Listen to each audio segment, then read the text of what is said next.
E nós vamos chamar aqui para falar sobre um tema, um momento jurídico, a doutora Jane Berwanger. Berwanger. Aí, como vê, eu pensei que era o R ali. Berwanger, ela me corrigiu, tá? A doutora Jane, eu participei de um seminário em São Paulo ano passado, tá? E tive a grata satisfação de aprender muito com ela. Então, eu posso dizer para os senhores que realmente a palestra vai ser importante para todos nós. Por gentileza, uma salva de palmas, então, doutora.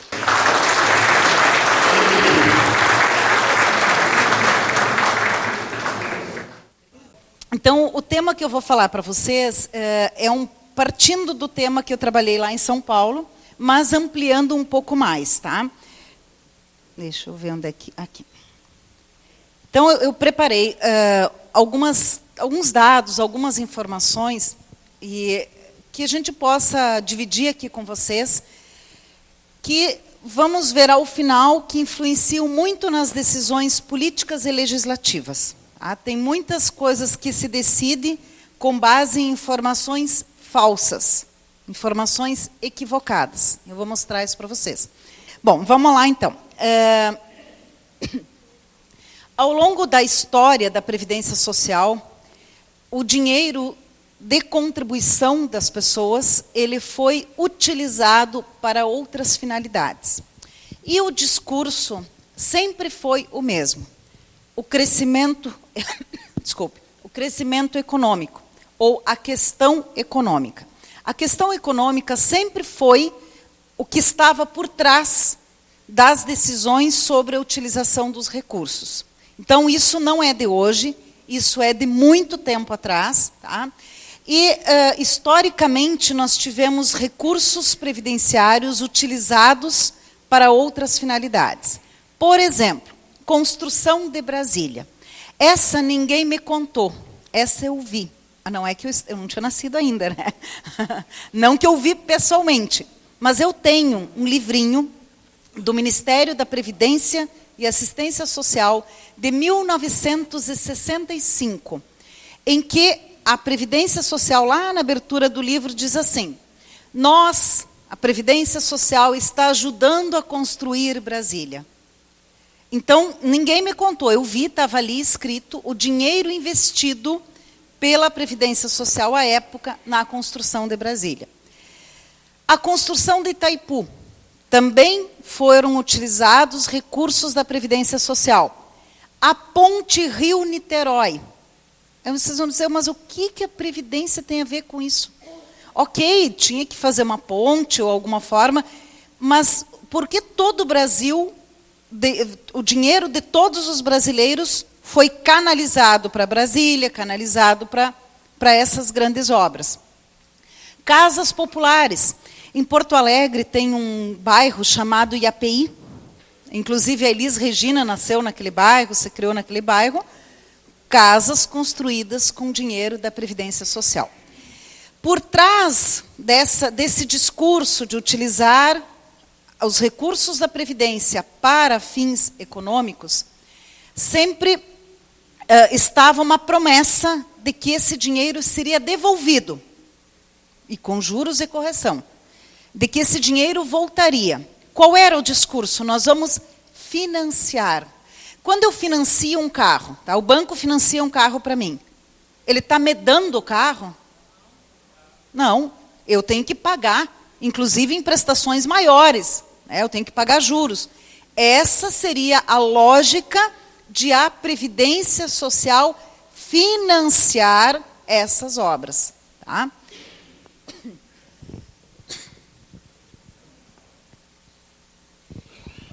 No período anterior, a 1991, nós tínhamos no meio rural uma contribuição muito semelhante à que existe hoje. Tá? Certamente muitos de vocês viveram no meio rural, talvez se aposentaram no meio rural, utilizaram períodos rurais para as aposentadorias. E com muita frequência, inclusive ontem à tarde na Rádio Gaúcha, o repórter diz assim: a culpa dos males é dos benefícios rurais.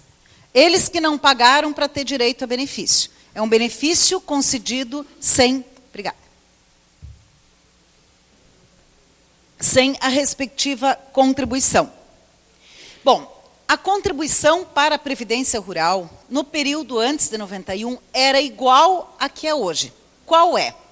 Os rurais pagam hoje 2,1%, à época 2%, sobre tudo que comercializavam e comercializam para a Previdência Social. Então, quando vende o produto, já desconta e recolhe a contribuição.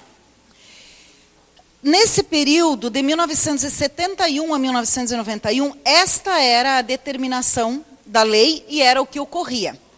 O problema é que, nesse período, os benefícios pagos eram de meio salário mínimo apenas para o homem e apenas aposentadoria por idade, pensão e auxílio funeral e aposentadoria por invalidez.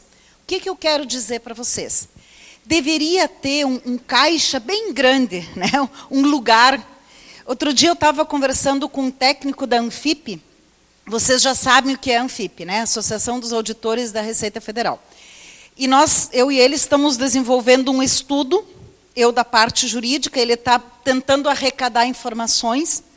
Onde foi parar esse dinheiro? Porque, em tese, haveria um acúmulo de dinheiro desses 20 anos e que serviria para pagar os benefícios. E quando foi unificada a Previdência Social, cadê esse dinheiro? Ninguém sabe, ninguém viu. Então, quero trazer aqui para vocês essa questão, porque, às vezes, a gente cai na tentação de fazer que nem muita gente faz no Facebook. Compartilha a informação, né? Repete o que ouviu. E, às vezes, isso não corresponde à verdade. Então, dizer que a culpa de todo o problema previdenciário, que é por si já discutível, dizer que é dos trabalhadores rurais, está também equivocado. Tá? Também está errado transferir para eles essa responsabilidade, dizendo assim, não, a previdência urbana é superavitária, a rural é deficitária. No processo que tramita no Supremo Tribunal Federal hoje, da desaposentação, que muitos de vocês certamente têm interesse ou direto ou dos seus associados, o ministro, quando ele admitiu o Instituto Brasileiro de Direito Previdenciário, qual sou presidente hoje, admitiu o IBDP como parte no processo integrante, o que a gente chama de amicus curiae, amigo da corte, amigo do tribunal, no sentido de ajudar a esclarecer as situações. Quando ele admitiu o Instituto como integrante do processo, ele disse o seguinte, quero que vocês provem que a desaposentação não vai quebrar a Previdência. Aliás, em Brasília, qualquer coisa que se diz vai quebrar a Previdência. Né? Qualquer processo vai quebrar a Previdência. Então, a gente se deparou com um problema, né? Nós somos advogados, não somos técnicos, contábeis, enfim, se deparou com um problema assim, e agora? Como é que nós vamos provar que a desaposentação não vai quebrar a Previdência? Então, nós designamos uma pessoa, que é um contador, altamente qualificado, tem vários livros publicados sobre cálculos previdenciários, para que ele demonstrasse contabilmente como se comporta a contribuição e o benefício. E ele mostrou o seguinte, uma pessoa que contribui dos 20 anos aos 35, um homem, se aposenta, dos 20 anos aos 55, contribui 35 anos, se aposenta, na regra atual, fator previdenciário normal. Se pegar aquele dinheiro, desde os 20 anos até os 55, e colocar numa poupança, que não rende quase nada, o menor rendimento, colocar numa poupança, ao final desses 35 anos, vai ter um dinheiro acumulado para ele usufruir por todo o restante da sua vida, conforme a expectativa de sobrevida do IBGE. Estamos usando só dados oficiais. Tem dinheiro para todo esse período e mais, sobra 2 milhões de reais. Como assim? É porque qual é o problema, então? O problema é que se usa dinheiro meu para pagar vocês. Certo? Meu, das pessoas que estão contribuindo hoje para pagar os aposentados. E onde está o problema, então? O problema está ali. Gastaram o dinheiro quando tinha, em outras finalidades. A coisa que qualquer pessoa deveria saber, coisa mais lógica, tem 8 contribuindo para 1 recebendo. Vai chegar o dia que esses 7 vão querer receber a sua aposentadoria. Então, eu tenho que ter dinheiro. Eu não posso gastar em outra coisa. Só que aí vem o problema. Então, dizer que o sistema é deficitário é completamente errado.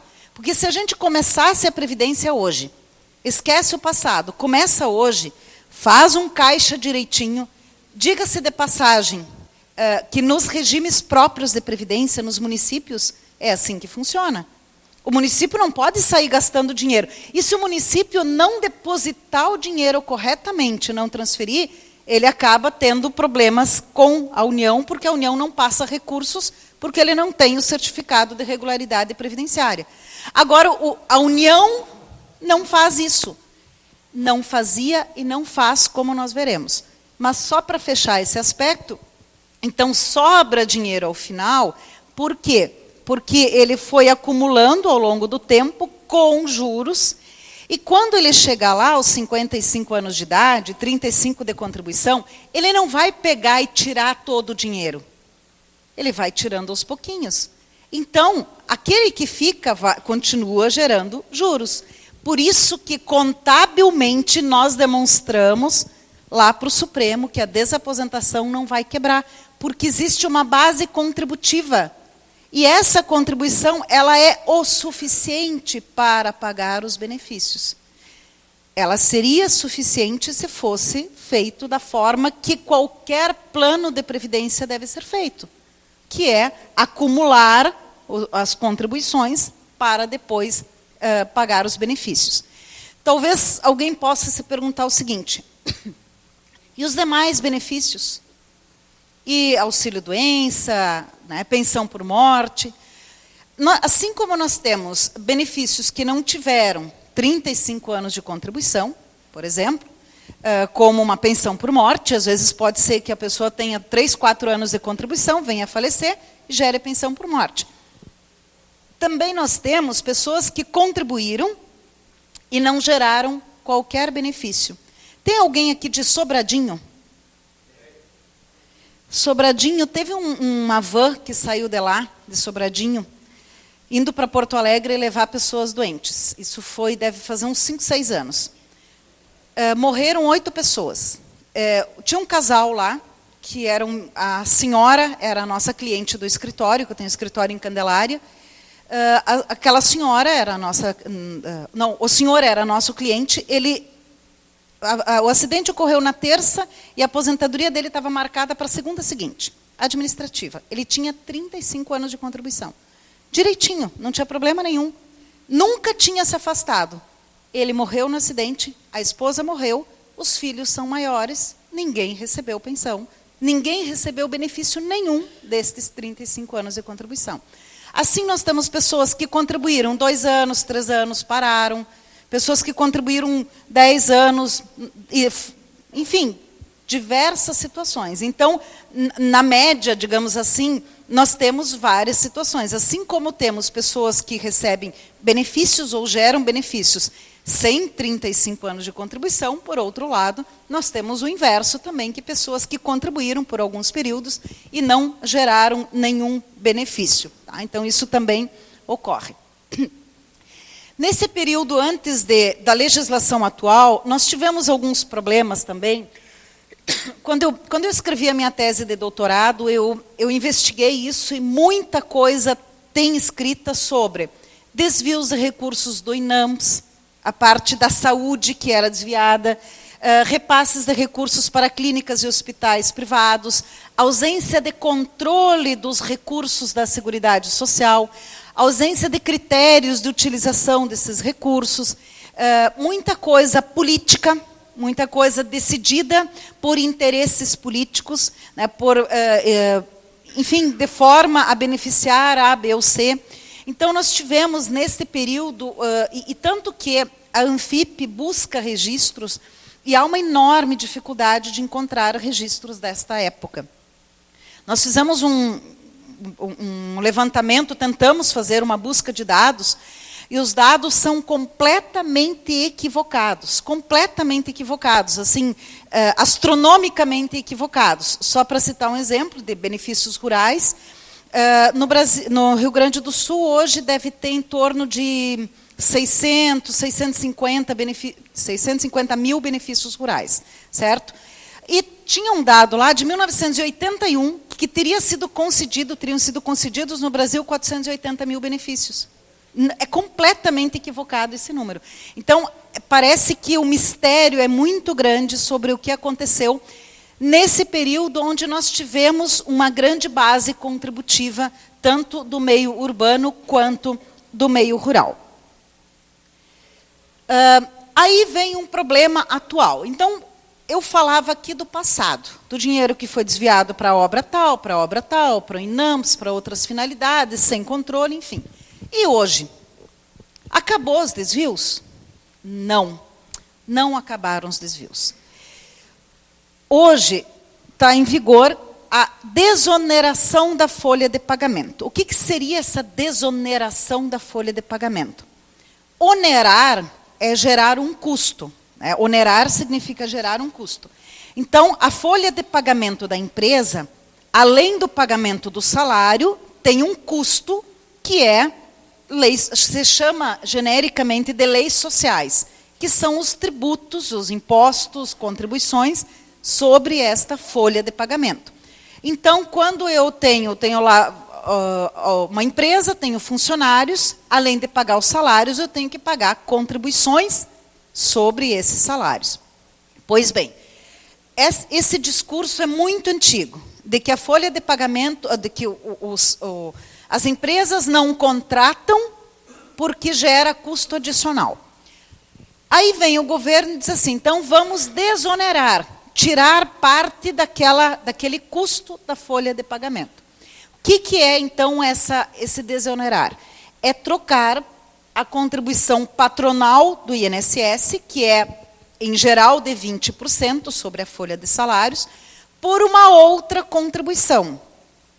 Então, em vez de pagar sobre a folha de salários, você paga sobre outra coisa. Que coisa é essa? O faturamento. Então, uma empresa que tem menos funcionários, ela passaria a estar mais ou menos no mesmo patamar de uma empresa que tem mais funcionários quando tem o mesmo faturamento. Muda a base de cálculo, muda aquilo sobre o que vai pagar a contribuição. Bom, mas aí vem a pergunta. Como é que fica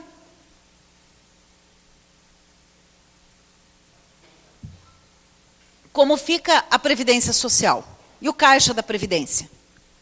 Então, desde a primeira medida provisória que tratou desse assunto, diz lá, promessa legal, promessa de lei, que a Previdência, o Caixa Único do Tesouro vai repassar os respectivos valores para a Previdência Social. Então, ele calcularia mais ou menos o que representaria esse valor, ele transfere para o Caixa da Previdência. Parênteses, existe um caixa separado da Previdência Social. É o único caixa separado que tem. O resto, tudo é Tesouro da União. Tudo é caixa único. Só este é um caixa separado. Então, seria transferido para o caixa do regime geral de Previdência Social o respectivo valor. Essa ideia surgiu de desoneração, ela não é... a ideia de reduzir custos da folha de salários, ela não é nova. A desoneração de eliminar a contribuição sobre a folha de salários, ela é de 2011. Mas a ideia do simples, super simples, esses sistemas, ela é mais antiga. Tá? Então, há pelo menos 10 anos, nós temos ali já uma redução de contribuição. Lembra que eu falei logo no começo? O que está por trás disso? Questão econômica. Economizar dinheiro. Ok, a pequena empresa precisa se desenvolver, e aí quem está pagando a conta? A Previdência. Agora não é mais a pequena empresa. A desoneração da folha de pagamento não é para pequenas empresas. É para setores econômicos, pequenos ou grandes. Então, começa a se ampliar para outras, ou ter um outro sentido. Talvez, quando você fala numa pequena empresa, possa dizer assim, bom, é melhor ter uma pessoa empregada, ganhando R$1.000 e contribuindo. Você não consegue contribuir 20% sobre a folha, que contribua 6%, pelo menos. Né? Talvez se pudesse fazer esse raciocínio. Só que agora não é mais esse o ponto. Mas o pano de fundo continua sempre sendo o interesse econômico. Então, usando a Previdência Social para atender a interesses econômicos. Tá?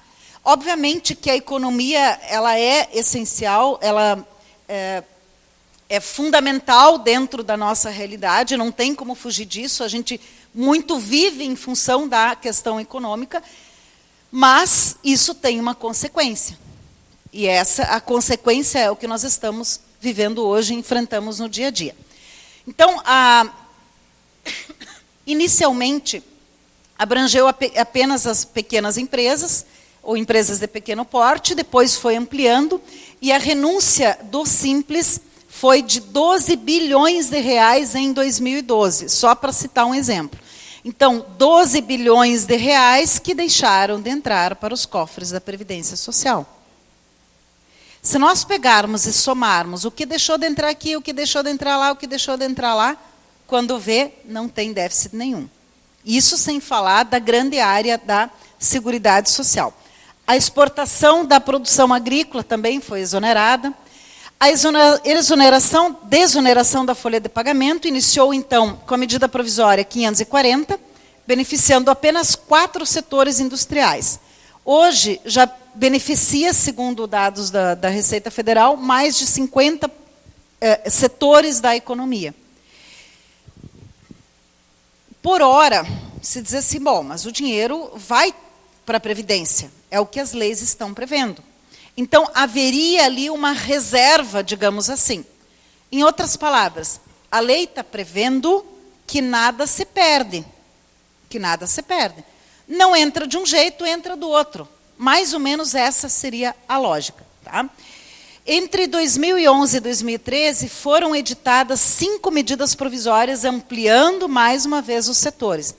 Vejam que, na primeira forma de desvinculação, trocava 20% sobre a folha por 2,5% sobre o faturamento. Com o tempo, isso foi sendo modificado e passou para 1,5%. Então, vai diminuindo, mais uma vez, a arrecadação dessas áreas. Tá?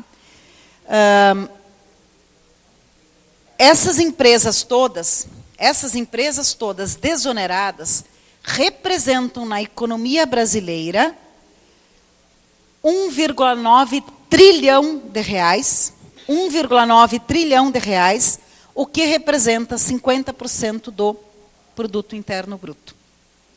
Ou seja, estão, de uma forma gradativa, acabando com uma das mais importantes fontes de financiamento da Previdência Social, que é a contribuição da empresa. Quando a Previdência Social foi criada no mundo, lá em 1840 e poucos, na Alemanha, já foi criada num sistema de paga o empregado, paga o empregador. Paga o prestador de serviço, paga o contratante. E o Brasil está rompendo com essa lógica. Para amanhã depois não ter mais nada dessa contribuição é um pulo. E aí é um problema. Quando num determinado momento, o governo cede a pressões ou a tentativa de melhorar a economia, enfim, depois ele não consegue voltar atrás. Ele não consegue mais dizer, não, agora vamos parar com esse negócio, não gostei disso, acho que não tem mais, vamos voltar a pagar sobre a folha de pagamento. Essas mudanças tão drásticas, elas acabam não conseguindo mais voltar ao sistema anterior. e aí só vai piorando a situação. Bom, em 2012, o valor de renúncia estimado seria de 7,06 bilhões, ou seja, dinheiro que deixou de ser arrecadado da contribuição sobre a folha de salários. Deste valor, todo esse valor, o Caixa Único do Tesouro deveria ter repassado para o Caixa da Previdência Social. Repassou disto apenas 3,7 bilhões. Aí que eu quero dizer que os desvios continuam. Em 2013, foram 19,04 bilhões, e o valor repassado foi de 9 bilhões. Ou seja, 10 bilhões a menos. Aí, eu lembro bem dos dados do início do ano passado, o governo dizia 37 bilhões de déficit. Isso aqui já reduziria para 27. Né? Só isso aqui já reduziria para 27. E o pior, não se reconhece essa dívida. Não é que o governo diz assim, olha, nós estamos mal de dinheiro agora, mais tarde eu pago. Esse mais tarde também não funciona, né? Esse mais tarde eu pago também é conversa. Mas ainda que dissesse isso, colocasse lá assim uma dívida em aberto. Ah, está ali, um dia vai pagar. Não. Não há registros, não há reconhecimento oficial dessa diferença. Esses dados todos foram buscados pela Anfip a partir de números oficiais do governo. A Anfip trabalha só com números oficiais. Aquilo que está lá publicado, que não é segredo, não é especulação, não é invenção. Trabalha só com os dados oficiais. Então, é como se eu dissesse o seguinte, esse dinheiro foi perdido. Vamos dar por quebra que isso aí nós perdemos, né? Mais ou menos assim. Porque não há nenhum reconhecimento dessa dívida em nenhum lugar para que se possa, em algum momento, resgatar esse valor. Bom, aí vamos falar do déficit da Previdência. Então, já falava antes para vocês que a lógica do déficit, de eu pegar o que se arrecadou este mês e o que se gastou esse mês, é uma lógica equivocada.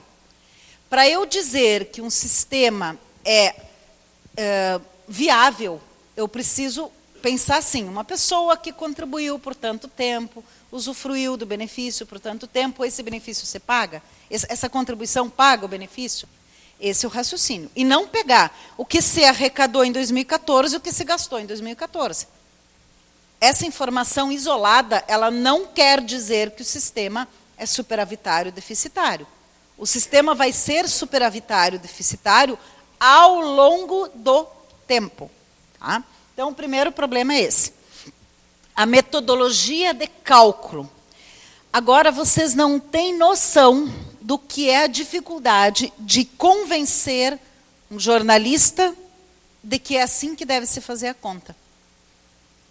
Por que eu quero dizer isso? Porque aquela frase de que uma mentira dita muitas vezes acaba se tornando verdade. Ah, mas deu déficit, esse mês o déficit deu tantos bilhões. E aí, é mesmo? É mesmo esse valor? É assim mesmo que se calcula? Aí vem uma outra questão. Isso é um discurso todos os anos, e já faz muitos anos que a gente escuta. Então, vamos pensar assim. Se eu tenho uma empresa, e a minha empresa arrecada 100 mil e gasta 120. Pensa comigo, se eu, em sã consciência, diria assim, eu não quero mais esse cliente, vou abrir mão dele, ele paga 10 mil por mês para mim, esse aqui eu vou abrir mão. Eu também, esse aqui, em vez de pagar 10, que pagava 10, eu quero 5 dele agora. Eu vou cobrar menos. Onde eu quero chegar? Que o discurso é contraditório. Alguém que alega déficit no sistema não poderia criar, hoje, contribuições com percentuais reduzidos. por mais que seja socialmente importante a dona de casa ter um reconhecimento, por mais que seja economicamente fundamental o microempreendedor individual, o discurso do déficit não fecha com essas políticas. Não fecha com essas políticas. Quem já está reclamando que está dando prejuízo à empresa, vai abrir mão de receita? Entende onde eu quero chegar? E aí vem a influência política na Previdência Social. Não só econômica, política. Interesses políticos que acabam usando a Previdência Social para finalidades que não são as mais corretas. E não acaba. Não acaba. Agora, há um mês atrás, a Lei dos Empregados Domésticos. De novo, por mais que seja importante que o empregado tenha, ou que o empregador, e talvez vocês sejam empregadores, né, domésticos, tenham lá uma pessoa para ajudar, enfim, que remunera direitinho, mas um sistema que se diz deficitário não poderia abrir mão de receita. Ele teria que repensar a sua receita. E todo o discurso do governo tem sido assim. O problema é quem recebe, o problema nunca é quem paga. Entende onde eu quero chegar? O problema não é quem está pagando mais ou está pagando menos, ou não está pagando como as empresas que estão pagando sobre o faturamento. O problema são vocês. O problema são os aposentados. Aí os aposentados, 2/3 dos benefícios da Previdência são de salário mínimo. 2/3. Aí o problema são os aposentados. Então, é a forma que se lê a situação. Então, é muito cômodo para o governo dizer assim, a Fórmula 85/95 vai quebrar a Previdência. Não, qualquer coisa vai quebrar a Previdência. Esse assunto vai quebrar a Previdência, eu já vi em várias situações das mais diversas. Não pode isso porque vai quebrar a Previdência, não pode aquilo porque vai quebrar a Previdência. Não pode não sei o que, porque... O discurso muito comum. Aí agora, então, não pode a Fórmula 85. Eu dei uma entrevista ontem para a Rádio Globo do Rio de Janeiro, e eles dizendo assim, mas o ministro anunciou que o déficit aumentaria para 1,8 trilhão. Aí eu disse, olha, eu queria saber como é que eles chegaram a esse cálculo. Porque se pegar e somar os benefícios pagos pela Previdência no ano dá algo em torno de 200 e poucos bilhões. Se somar todos os benefícios, todos, de todas as pessoas, não é só das aposentadorias, não dá isso.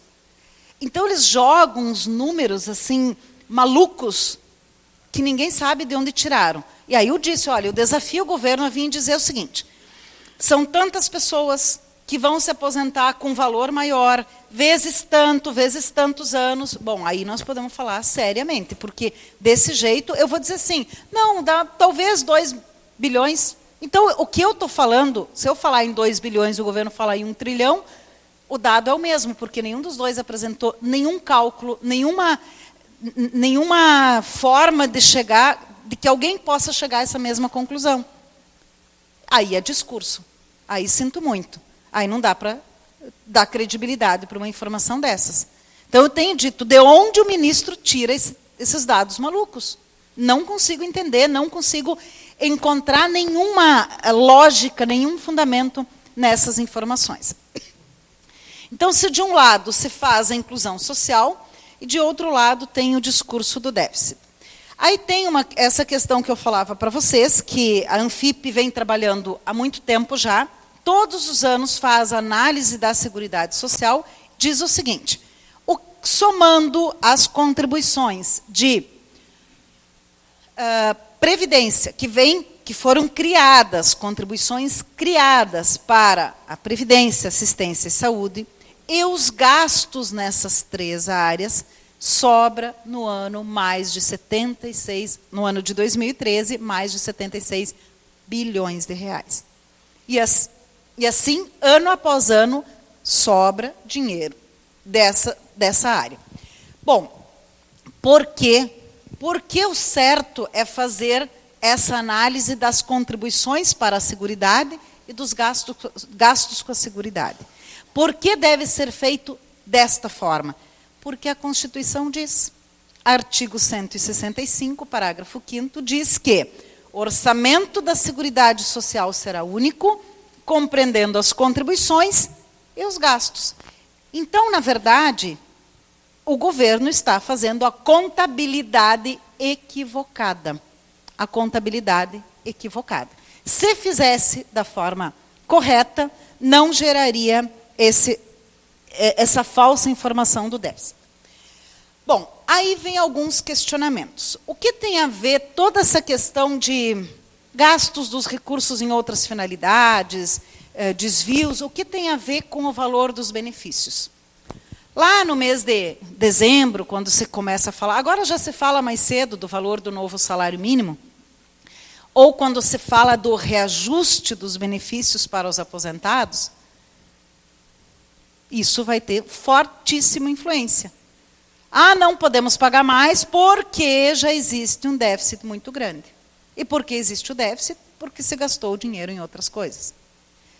E com a desaposentação, o que eu falava antes para vocês, por que o ministro pediu isso para o Instituto Brasileiro de Direito Previdenciário? Porque, na verdade, muito menos se discutiu no processo se havia um direito ou se não havia um direito. Não era esse o ponto central do processo. O ponto central do processo é se vai quebrar ou não vai quebrar a Previdência. E o Supremo muito se move por essa discussão. Muito se move por essa discussão. Eu estava comentando com o pessoal dos advogados antes, que ontem eu fui na posse do ministro do STF, do novo ministro, e vim de lá bastante esperançosa, né, porque acho que é alguém que pode olhar um pouco diferente e construir algo diferente a favor das questões sociais como um todo, não só dos aposentados. Mas o discurso do déficit é o discurso de todos os processos previdenciários no Supremo. Todos, um por um. Vai lá o advogado do INSS, em vez dele falar, o artigo tal da lei está de acordo com a Constituição, não. Ele diz que vai quebrar a Previdência. E na desaposentação, isso é mais forte. Isso é bem mais forte. Tá? Porque aí vem uma discussão assim, seria justo a pessoa que já recebe a aposentadoria trocar por uma nova aposentadoria? Vai aumentar ainda mais o déficit, porque ela já retirou dinheiro do sistema, e aí vem a questão do déficit. No processo da desaposentação, diferente de todos os outros, aconteceu uma coisa muito interessante. Nesse processo, o Ministério Público Federal, depois que o governo disse que vai quebrar a Previdência, o INSS disse que vai quebrar, o IBDP disse que não vai quebrar, né? Fica naquele negócio, quebra, não quebra, quebra, não quebra. O Ministério Público Federal juntou um parecer no processo dizendo assim, para tudo,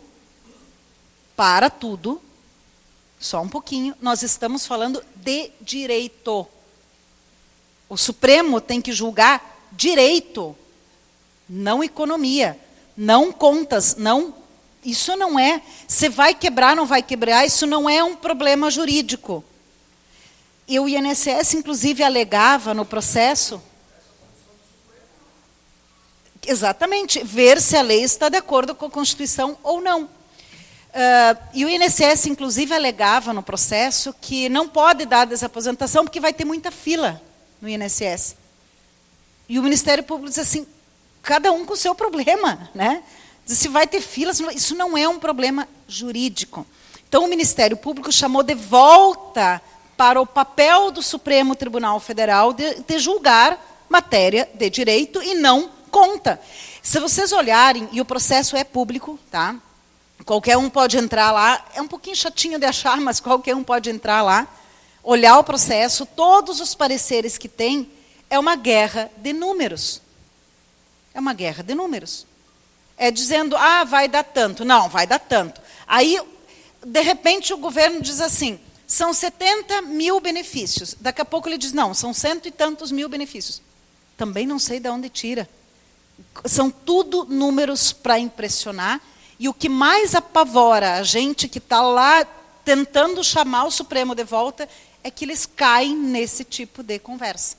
Isso, tu pensa assim, mas como assim? Né? Quer dizer, está lá o Supremo para julgar a mais alta instituição para julgar o direito, e, de repente, se pauta ou segue números.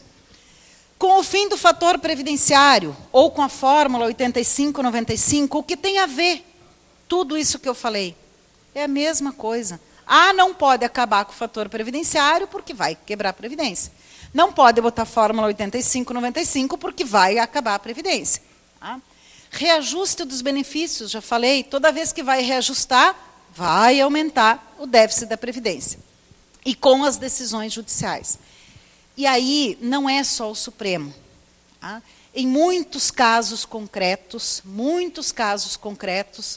eu entro com uma ação e o INSS diz assim, que o juiz não pode dar esse benefício porque vai quebrar a Previdência. Tem um juiz muito amigo nosso, sugiro até... cadê o Rui? Onde ele foi parar?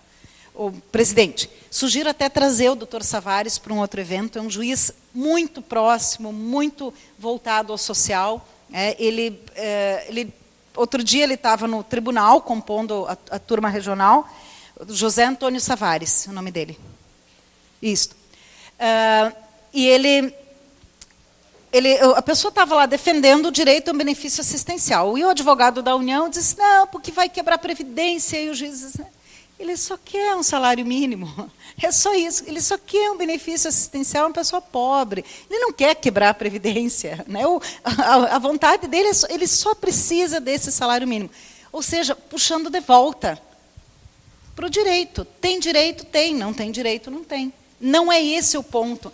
Mas muitos juízes se influenciam pelo discurso. Muitos juízes vão atrás do discurso. Infelizmente. E cada vez mais. Tá? Então, a gente tem uma dificuldade lá no processo concreto. Muitas vezes, tu também tem que abandonar o direito e lá discutir se vai quebrar ou não vai quebrar a Previdência. Principalmente quando se trata de benefícios rurais, é muito comum o INSS alegar, o juiz ir atrás dessa conversa, que vai quebrar a Previdência. Então, se a gente não desmistificar, se a gente não quebrar essa informação no dia a dia, né, quebrar. E vocês têm, quem de vocês tem programa de rádio? Vocês têm um espaço para divulgar. Quem não tem programa, tem o dia a dia de conversar com o aposentado, dar informação. Inclusive, eu vou passar, a Karine vai me passar o mailing de vocês, a lista de e-mails. Eu vou mandar esse material para vocês terem os números mesmo. Porque a gente tem que falar com números. Quando você tem números, você tem que responder com números. Tem que responder com uma informação oficial, correta. E não só dizer que o outro está errado. Dizer que está errado por isso, por aquilo. Então, eu vou passar tudo isso para vocês terem mais informações sobre isso. Tá? Eu queria, antes de finalizar, dizer para vocês que... Meu tempo já acabou? Já? Tem tempo. Eu nem vou usar tudo isso. Vou usar só mais uns 3 minutos. Acabou há 15 minutos. Ó a loira, né? Entendeu tudo errado. Tá, então bem rapidinho, Rui. Me dá 2 minutinhos só. Primeira questão. Sim. O Instituto Brasileiro de Direito Previdenciário, que a gente tem atuado no Supremo Tribunal Federal, no STJ, na TNU também, defendendo essa matéria previdenciária, sempre pró-segurado. Eu sou a presidente do IBDP, mas a pessoa que faz essas defesas é uma advogada de Santa Catarina, a doutora Gisele. E sempre que tem uma repercussão geral, ela me diz assim, qual é a nossa posição do IBDP? E eu digo para ela, sempre a favor do segurado. Então, quando vocês enxergarem o IBDP no STF, no STJ, sempre vai ser a favor do segurado. Porque a favor do governo tem um monte. A Procuradoria está cheia, tem sempre pessoas lá que possam defender. Então, a gente está conseguindo ser a outra voz a favor dos segurados. A COBAP também tem sido admitida como amicus curiae, mas estamos quase só nós. Por quê? Porque o Supremo e os tribunais superiores estão excluindo entidades menores ou regionalizadas, e excluindo também a Anfip, por exemplo, que eles dizem assim, que, olha só, a Anfip é a Associação dos Auditores da Receita Federal. O que o Supremo disse? O que vocês têm a ver com a Previdência? Que interesse vocês têm na desaposentação? Nenhum, então vocês estão fora. Então isso aumenta a nossa responsabilidade, né? E em todos os processos, as ações diretas de inconstitucionalidade, que a COBAP e outras instituições entraram, o IBDP entra também. Nós não podemos entrar antes, mas depois nós podemos entrar. Então nós queremos ser uma voz parceira nesse sentido. E eu também, como advogada, me coloco à disposição de vocês, nas associações, enfim, para o que precisar. Eu tenho várias obras publicadas, principalmente na área rural, então estou à disposição, tenho meu contato aqui ao final, se quiserem mandar o e-mail, pedir mais informações, tenho o meu e-mail aqui no material. Rui, muito obrigado e desculpe ter demorado mais do que o tempo. Nós que agradecemos, e da Feta Pérez. Hein? Sim, isso. Foi brilhante a sua palestra, como sempre.